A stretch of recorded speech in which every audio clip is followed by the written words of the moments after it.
Your Excellency, why did you feel it necessary to call British troops here onto Mauritius?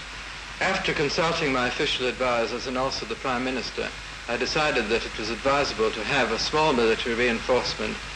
The Commissioner of Police couldn't denude the other districts of men because as these troubles were of a communal nature, there would have been a risk of spreading elsewhere, and one has pockets of one community living here in the midst of another community throughout the island. And we had a problem of manpower in dealing with the trouble in Port Louis.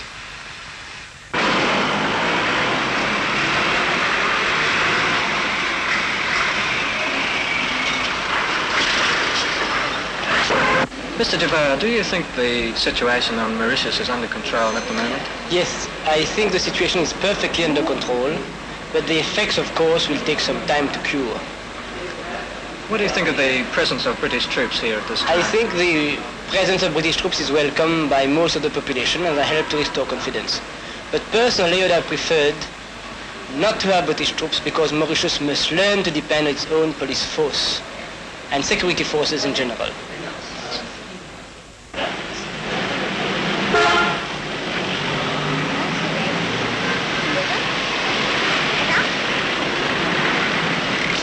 Prime Minister, do you feel British troops should remain here on Mauritius for the present? Well, as long as it is necessary. Well, how long do you feel that will be necessary, sir?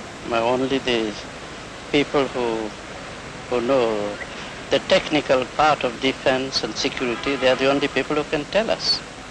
So recently, 44% of the population voted against independence. On March the 12th, you have your Independence Day. Do you foresee any trouble at that time? No, I don't think so.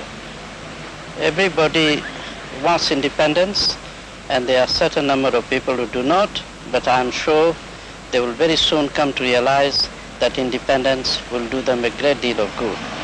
And after all, this is a democracy. We abide by the will and verdict of